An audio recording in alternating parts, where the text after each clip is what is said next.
Morning, everybody. My name is Greg Stewart. I'm with the U.S. Geological Survey.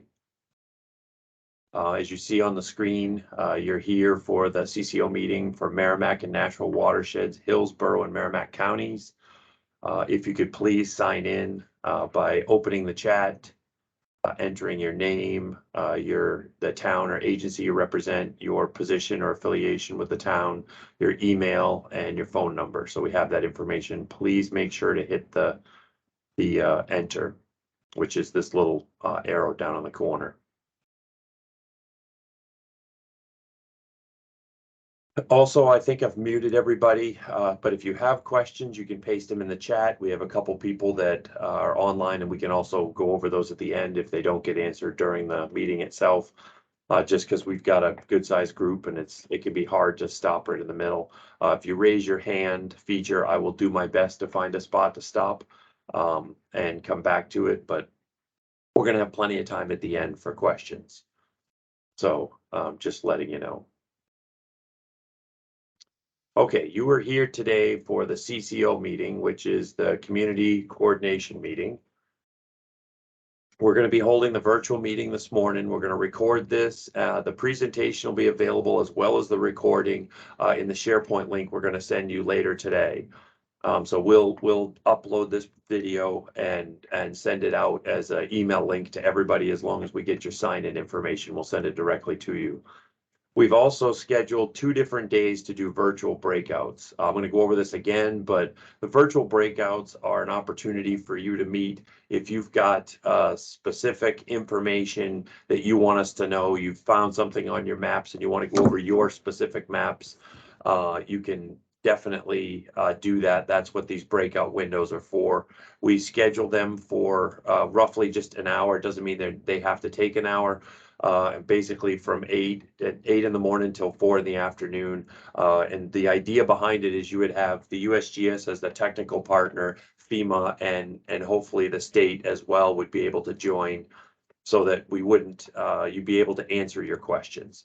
So sometimes the challenge is being able to answer your questions. So if you asked us the technical side, we may not have the answer. If you asked FEMA, they're going to have the answer on their programs, and the state may be helpful on the ordinance and some of the state parts. So the idea is that we try to get everybody on that call so we could answer your questions. Again, those are really more for town specific questions if possible.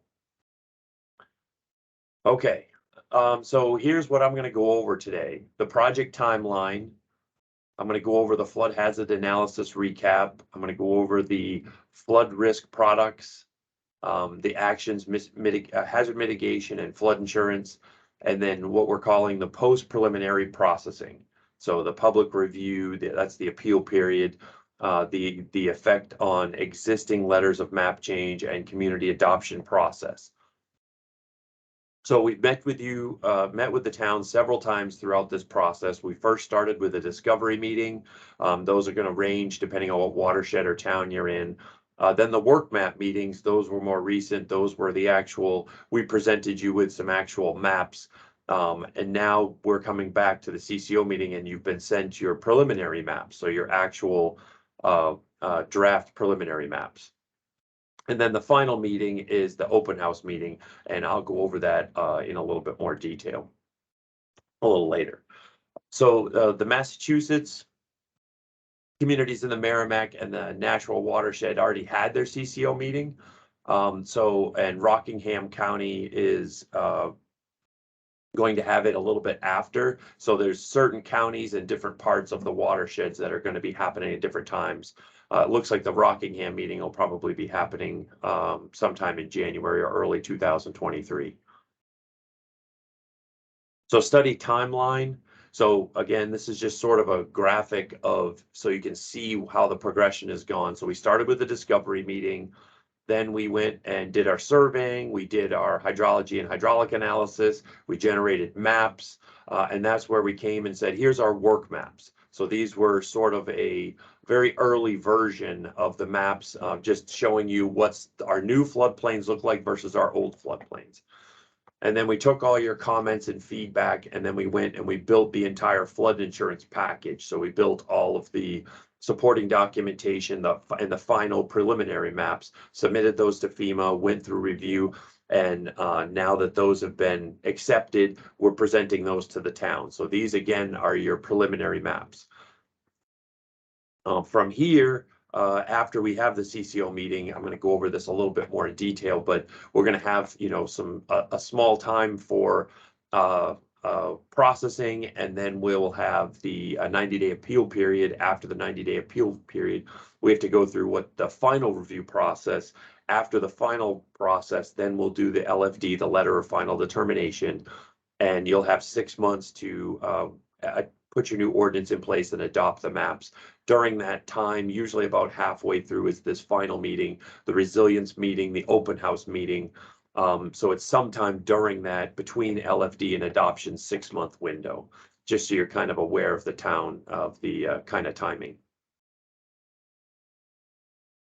So the Merrimack watershed, just to show you where we're studying.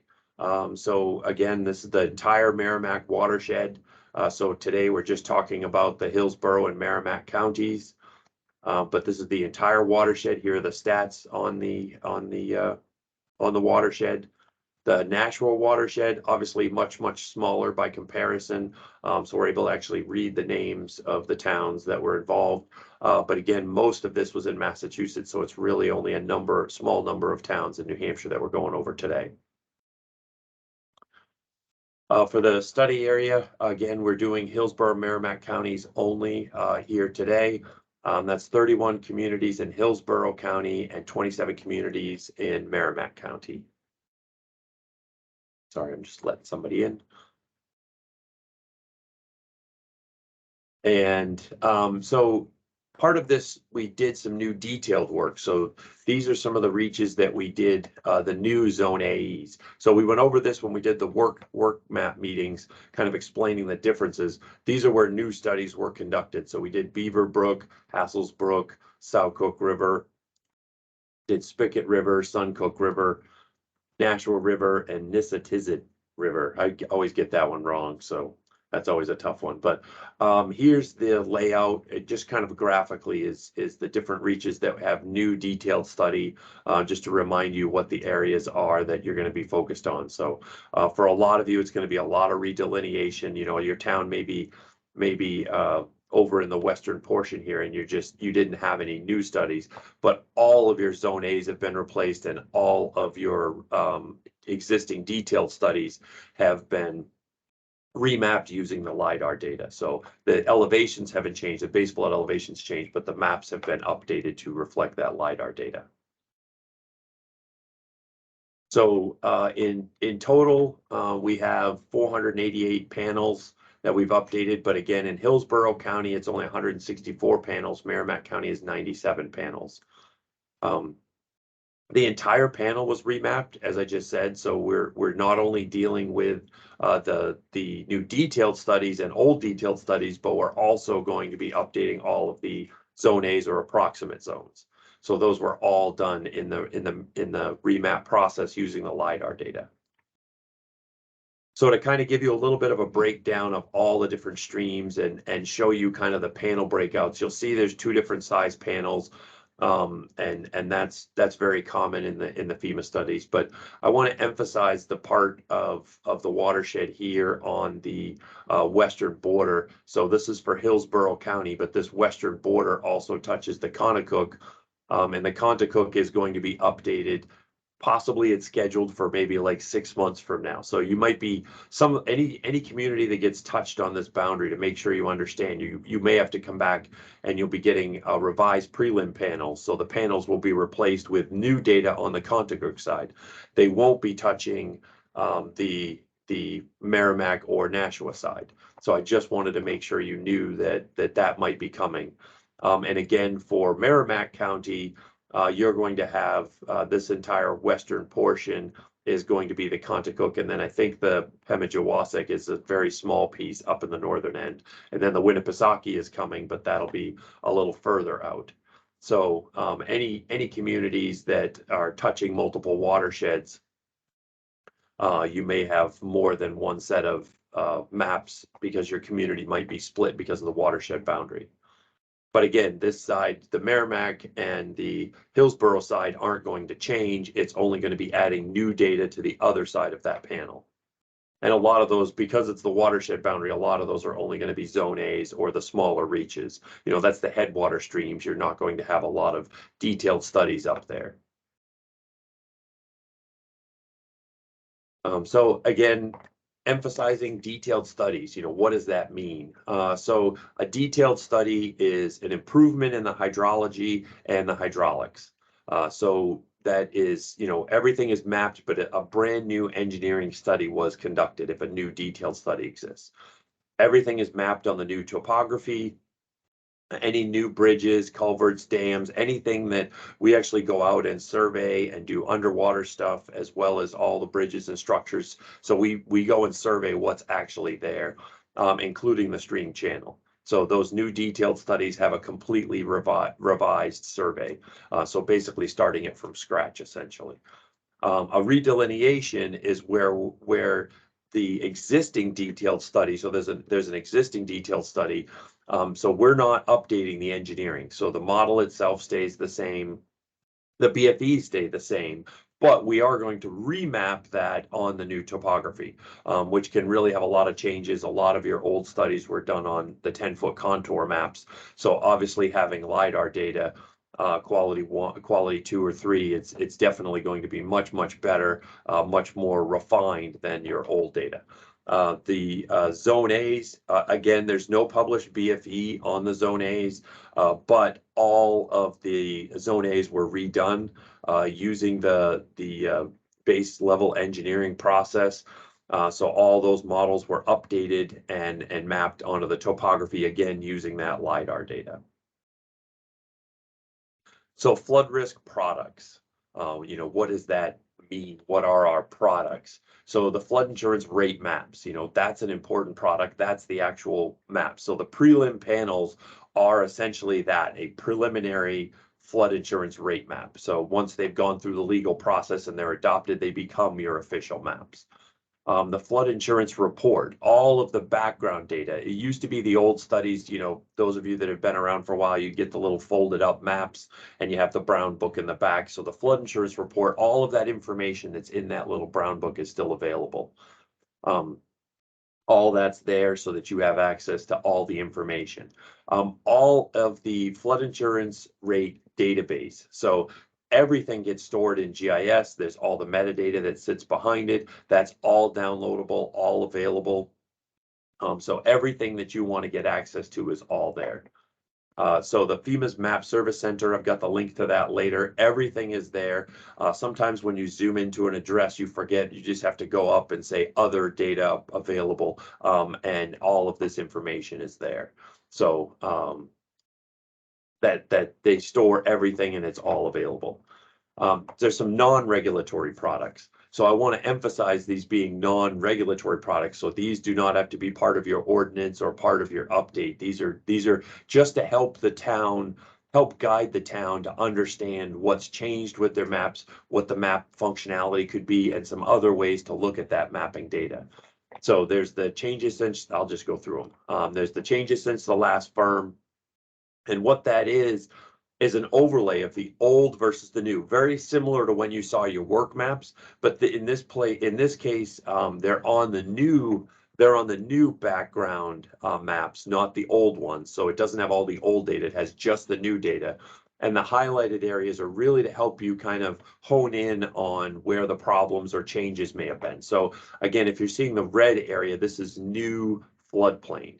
So this is area that was not in the floodplain before, but is in the floodplain now. Green area are areas that were removed from the floodplain. So that means this area used to be, but see this white line, how that kind of defines? That's the new floodplain boundary coming off this flooding source. And then there's things with the floodways. These can take a minute for you to kind of digest and understand because you have things like the floodways, and no change in the floodways. So there's some things you really have to look at to understand what's going on. The political boundaries, the watershed boundaries. There can be a lot of colors going on here. But take a minute to look at the key and look at it. But most town officials that I've talked with, they're going to key in on those red and the green. They're going to key in on the what's increased or what's decreased. Flood depth grid.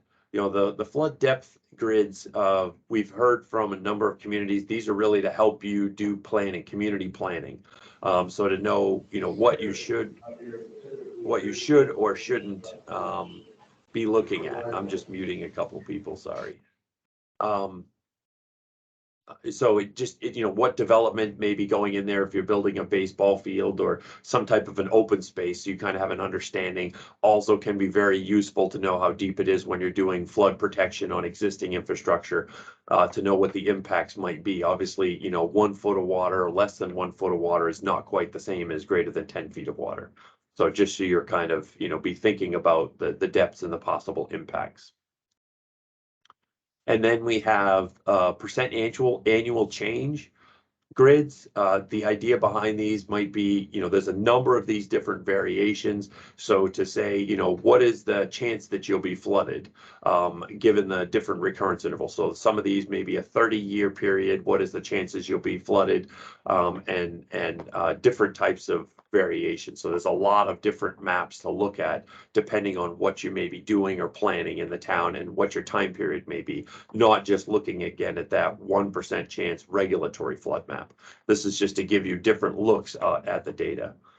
So here's a 30-year chance grid, one of the examples, so that to say what is your chances of getting flooded in the next 30 years. So again, it's a statistical calculation using that 1% chance over a 30-year chance, and then looking at the likelihood that you would be flooded. So, if you're in the red, it's a good chance that, statistically nothing's 100%, but let's say statistically it works out that it's very likely you will be flooded in the next 30 years. So again, the idea is for planning purposes to help guide you, to give you that information. Hazardous analysis. Hazardous is a tool that FEMA's developed to help you understand the damages when you have a flood. It's very helpful in flood recovery, giving you some, and flood planning, to give you some idea if it floods, what the impacts might be. You may have very detailed maps and be able to do a better job, but Hazardous is great for doing planning, scenario testing, things like that. So you'll have a complete run, again, available for you. If you want to add more detailed data, that's fine, but it also has access to the national statistics that are available. Okay, the hazard mitigation and flood insurance. Mitigation action categories. This is just to make sure you understand the different programs and the different parts of what FEMA can do. Structural, non-structural projects. They have planning mechanisms for zoning and building codes, ordinances, draft ordinances, things like that. There's education and outreach, natural resource protection, stream wetland restoration, erosion control. So a number of different mitigation categories. You could say that FEMA has their, kind of hands in just about everything when it comes to flooding. Pre-flooding, recovery, all of it. So hazard mitigation grant opportunities. So just to make sure you're aware, there are grant opportunities. There's the hazard mitigation assistance. There's a lot of times there's a local, state cost share. There are sometimes you have to have a mitigation plan, so it has to say, hey, this was in our plan. This is something we need to do, and how's the benefit. So FEMA wants to evaluate. These are somewhat competitive programs, being that everybody has an opportunity to compete for them, but somebody that just walks in and says, hey, I just want some extra money, is not quite going to be in the same category as somebody that says, hey, I have a plan, here's the benefit cost ratio, here's how it's going to protect my community. So they're really looking for that, the common goal of reducing risk of life and property due to natural hazards. Specifically, we're talking about flooding. There's a number of other agencies that have grant programs as well.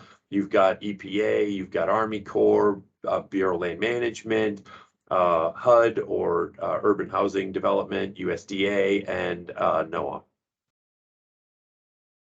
The community rating system. So the community rating system is a way that you basically get a reward. It's kind of interesting where it's lowering your anybody in your pays flood insurance. So they pay kind of a fixed rate depending on, their rate and their property value and all of that. But that number stays the same unless the community goes into the community rating system and says, we're going to join and we're going to start doing these things to help lower our flood insurance rates. So there's things like you can you're going to design and elevate above a certain level. You're going to have a hazard mitigation plan. You're going to follow your hazard mitigation plan. I'm not going to go through all of the different community rating system tools. There's the web link. Katie Rand is the coordinator. But you must have, your town must be eligible for, have to be in full compliance with the National Flood Insurance Program in order for you to qualify for the community rating system.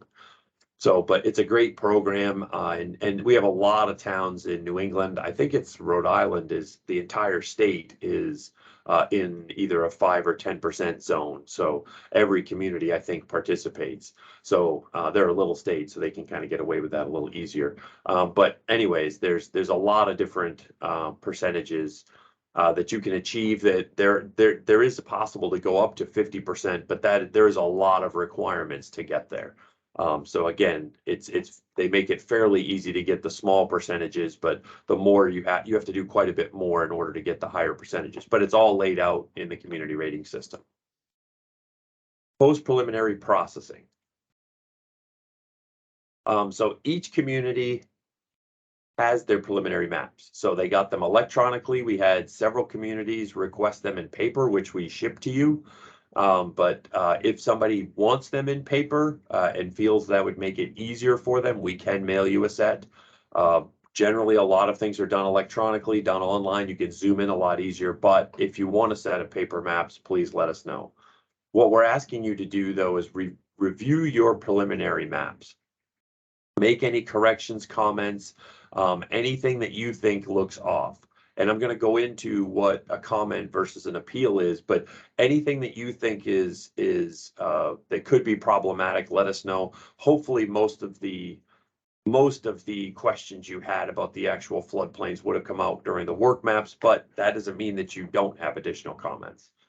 You can conduct outreach to the citizens that are affected by these new changes so you saw the work maps. Those were, again, an internal product. These are going to be more of an external product. So you can start to do outreach and let people in the community know where that changes since the last firm is showing that new people are in the floodplain. And then you're going to have to adopt a new ordinance and adopt the actual maps as the program requires. So after this meeting, the next steps for us is going to be doing the Federal Register announcement. So that's a legal process that we request to get that posted. And then it's required that there's 2 newspaper articles be posted by 7 days apart. So we'll be reaching out to you asking the newspapers that you routinely use that would best represent your community. And then there's a statutory 90-day appeal period. So this is where the public have the ability to go look, and they can. Historically, this was something we'd ask you to post the maps in your town office, something like that. With the Map Service Center, they're all electronically available. Anybody can go online and download those. They don't, or download or look at them. They don't need to have any specialized software or anything like that. So after the comments and appeals have been resolved, the next steps are the final approval, and then we move into the letter of final determination. So that's where we're basically saying that the maps are official. And then you have, as the community, you'll have 6 months from that date to adopt the actual maps into your ordinance. During that, between the LFD and the actual effective date, which is, again, 6 months down the road, we'll do the open house meeting. So that's something where FEMA will come in. They'll have a number of different stations set up where the public can come in and say, hey, I live at 38 Maple Street. Can you tell me if I am in the floodplain or not? will be there as the technical partner if anybody has technical questions. FEMA has insurance specialists there. They have mitigation officers there. They have their full team there to answer any of your questions about the different programs. This is another tool that's available. Again, we're going to send you this web link in the shared video. But this is a web tool where you can use the slider bar to kind of see what the differences are between the two. So you have all these different products, but this just actually you can use as a slider tool, which is a great tool that was developed by FEMA. Really, it's really nice to view the tool. So if you're computer savvy, it's a great way to look at what the old maps and the new maps were. You can look at them virtually simultaneously by sliding it back and forth. Also, if I've mentioned the Map Service Center several times, you can search by FEMA flood maps, and it comes up, I think, as your top link still. I haven't done it today, but Google likes to change that stuff sometimes. But the FEMA Map Service Center is where you can look at your effective maps, as well as download and look at your preliminary maps. But again, this is where you look at the effective maps. So appeals. I'm going to talk a little bit about appeals versus comments. So appeal is a formal objection. So it's saying that we have something wrong with, there's something wrong with the maps. You can appeal the preliminary BFE, you can appeal the flood depth. Included in this, that FEMA has this expanded appeal process. So you can actually appeal this is a special flood hazard boundary. So you can actually appeal the flood boundary itself, as well as the zone designation, whether it's zone A or zone AE. And it's, based, most of the time these were based on new topography. We use the newest topography. So unless somebody had topography that wasn't provided, it's unlikely you'd have this. Also, you'd be able to appeal the regulatory floodway boundaries. But the important caveat here that I wanted to emphasize is that an appeal must be based on data that shows the flood hazard information is scientifically or technically incorrect. So you can't come in and just say that you think it's wrong. It's like, okay, what data do you have to show it's wrong? So that's really what an appeal is a technical challenging of the map versus a comment.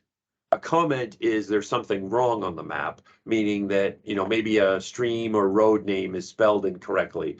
There may have been a town boundary change that wasn't on the coverage that we pulled up. There could be a base mirror app. There could be a layer that's changed. So, our initial comments, we would like any comments as soon as possible, but we obviously can accept comments throughout the entire period. It's just nice to get them cleaned up before we start the official appeal period. So any comments, again, we'll send out an email to you. This will happen while we're still doing the Federal Register post, giving you 30 days to kind of continue to look at the map. So we've got a preliminary date of January 12th. If you need additional time, please let us know. We may be able to grant that. Again, we can send comments in as late, as even during the appeal period. But we just wanted to set a date on this. We understand the holidays and everything. So just let us know if you still intend to make any comments or adjustments. So just to emphasize that, appeals, they're a technical, something technically incorrect with the map that you're appealing, and a comment is something is just misspelled, a road name or some label needs to be updated. So there's a big difference between the two. Hi, Greg, it's Carrie. Sorry to cut you off. I just had a clarification. So it's just important to know that if someone's filing an official appeal, and that's, as Greg described, it's backed by scientific or technical data that refutes our study. It has revised mapping accompanying with it. It's an important distinction that has to come in within that regulatory 90-day period. And there's a lot of legal reasoning behind that. So, not to get into all the muddy waters of this, but per the Code of Federal Regulations, if something is deemed a valid appeal and then the appellant doesn't agree with FEMA's resolution of that appeal, the appellant is entitled to go in front of a independent body, a scientific resolution panel, to get an independent evaluation of their appeal package to see if FEMA was correct or incorrect in their resolution of the appeal. But because it's all legal, it's important that that package come in within that set 90-day time frame. Thanks, Carrie. Thanks for that clarification. And we will be sending out a note to everybody that sits on this call, and hopefully we'll send it out to all the towns. We'll send out an email, and we're going to be asking if you have any appeals sometime during that, usually towards the end of the appeal period. It's nice to know that they're coming, and it's nice to know that what the deadline is, because like Carrie said, you have to meet the deadline, or I mean, that's it. You have to meet it. So, so the appeal process, yeah. So appeal period process. So appeals must be submitted within 90 days of that regulatory period. Individual property owners and community officials can propose appeals. All appeals should be sent to Scott, Gardner, myself, and Carrie. Make sure you include FEMA. We're good about sharing everything with each other, but please make sure to share that with everybody. And again, we're going to be sending you a note ahead of time saying that, hey, do you guys have any appeals? That's really what we're talking about, not comments. We're talking about appeals. So the SOMA, or Summary of Map Actions. When a flood insurance map becomes effective, all previous map changes are suspended. So new panels are included in the appropriate change via the letter of map changes. So the SOMA identifies all of the current letters of map change, and it tries to put notes behind them saying, you know, whether it's going to be incorporated in the revised panel, superseded by new information, revalidated once the revised panels become effective. So the SOMA is kind of an information sheet to tell you how those are going to get processed. And sometimes we have questions about these. There's so many different variations, it's hard to know where they're all going to land. If there's a new base flood elevation, then obviously the letters of map change will need to be looked at because there's a new base flood elevation. If it's a change in the mapping where it's a zone A, there could be a new determination, and we're not going to make a determination. It may be too close to call and they would have to submit for something else. There could even be a real old letter of map change without an elevation certificate or something like that, that could have to be discussed. What we find though is a lot of these where the property was placed in the floodplain, and they were up on a hill and it was just a mapping error. A lot of those are corrected by the new mapping. So you'll find that a lot of those will be updated just because the new mapping is based on so much better topography. Again, we used LiDAR data, which is going to be much, much more accurate than the old topo maps, which had some errors in them. They were done a long time ago. So those elevation shifts actually fix a lot of the problems.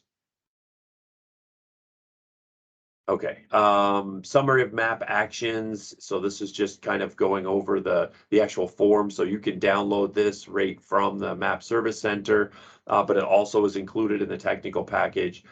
So we review all of them, and the revalidation by letter as appropriate as part of the map update process. So this revalidation letter is sent. The letters of map change are legally binding changes to the map. So just to be clear, you're taking somebody out of the floodplain with those updates. So the letter district, yes. Sorry, Carrie, can I chime in again here? Sure. So just to emphasize, this is an important part of the process, the map update process. So, sorry, there's my virtual background from our internal holiday party the other day.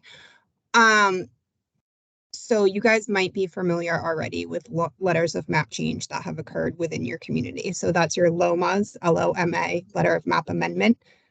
Those tend to be Joe homeowner applied for a letter of map amendment. They had an elevation certificate and they proved that their property was above the BFE FEMA made that decision based on the determination based on the data provided, and then they have that legally binding letter that they can provide to their lender or mortgage company. And a lot of times that will alleviate them from the mandatory flood insurance purchase requirement. So as we're doing any map update, these guys, our study contractor, USGS in this case, has to queue the inventory of all the letters of map change we know about that have occurred in your community. So that's your letters of map amendment that we just talked about, or letters of map revision, which those are a bigger scale. They tend to be like someone built a subdivision. There are minimum acreage and lot sizes that go along with those letters of map revision, but essentially they're big enough, they show up at map scale and you can actually see the changes on the flood insurance panel. So they're evaluating all of those and determining in those 4 categories on the list whether they're still valid against our new study data, whether they're no longer valid. Maybe the special flood hazard area has grown in size or the base flood elevation has increased and their elevation certificate now means they're literally underwater and it can't be valid anymore. Or there is another category that says basically we don't have enough information to make a determination. So it will be superseded and they can provide, more updated data that can allow a determination to be made. We don't tend to get a lot of those. It tends to be either it's still valid, good to go with our new data, or it's getting superseded. So this inventory is run, the summary of map actions inventory is run a couple times during the map update process. You guys will have it. Anytime a determination is made, a copy does go to the town officials. So it's important that you just run through your community queue and see if everyone that you have on your list is accounted for on this list. It's very, very rare, but once in a great while, there'll be a really old one that somehow slipped through the cracks and doesn't show up on our list. The key important thing to note here, as Greg said, this inventory, this summary of map actions list, is used to generate what's called a revalidation letter. So as we get farther along in the mapping process, we're going to hit what Greg talked about, the letter of final determination. That date is like a line in the sand where FEMA considers these maps to be final. We've incorporated any comments or appeals. We've done our final quality reviews. We're done. We're putting pencils down. We issue that letter to your chief elected official, and then that sets a 6-month compliance period where you guys have to go to town meeting or your city council meeting and legally adopt the maps. Once these maps go effective, that revalidation letter gets issued. And I mean, to overly paraphrase it, it says, "Dear Mayor, dear Chief of the Select Board, FEMA has new maps as of this date." Let's just pick an arbitrary date. January 1st, 2023. That's not your date, but arbitrary. And as of this date, the following letters of map change in your community remain valid, and it lists them. Boom, boom, boom. Those remain valid are coming directly from this summary of map actions list. So that's why it's important that we know we've accounted for all of them. What Greg is showing here is the distribution list for where this letter goes. If someone has a LOMA that is not accounted for on that list, it's not getting revalidated, and this list does go to the lenders. So it's important that we make sure we're accounting for all of them and we figure out, are they categorized correctly? So sorry, Greg, that's a little down in the weeds, but I wanted to stress the importance of this part of the process. No, thanks, Carrie. That's great. Yeah, and I wanted to make sure I left this slide up so you could see that, the revalidation letters are sent to the community, FEMA, and the state, but not to the homeowners or developers.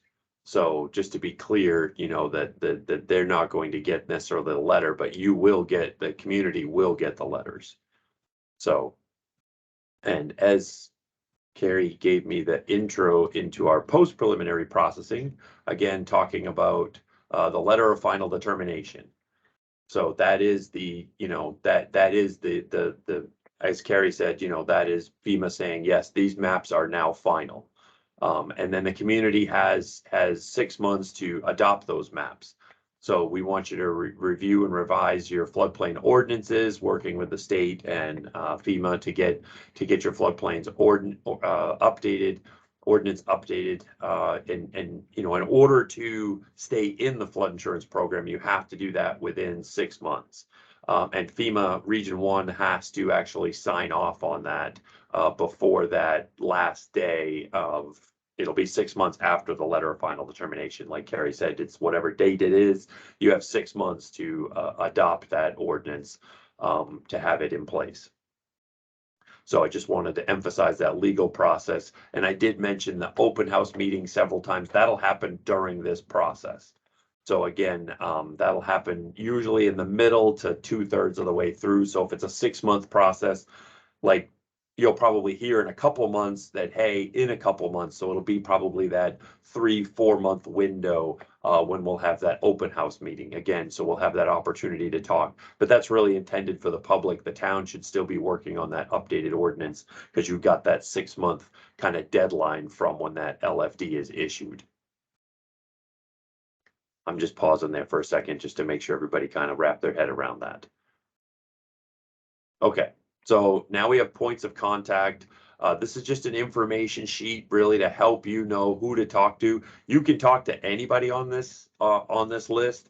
It's very likely that we'll forward it, send it around to others. But if you're looking to talk to the state, you have Jennifer and a few others. For the USGS, you can talk to Scott Gardner, myself. For FEMA Regional Service Center, it would be Alex. But for FEMA Region 1, Carrie, who's on the call. And then you have Bob and Jay, who are, you know, other contacts. But again, comments and appeals, this is just to emphasize that point. Make sure that Carrie's included, but you can send that directly to us. Greg, me again. So just one more clarification on the point of contact. So the other contacts at FEMA. So if you have any questions about flood insurance, like as these products are changing, mandatory purchase, those questions, that's Bob DeSauniers. He's our flood insurance specialist at the region. And then Jay Niederbach is a community planner. So if you have any questions about updating your hazard mitigation plan, what the status of your plan is, Jay would be your go-to for that.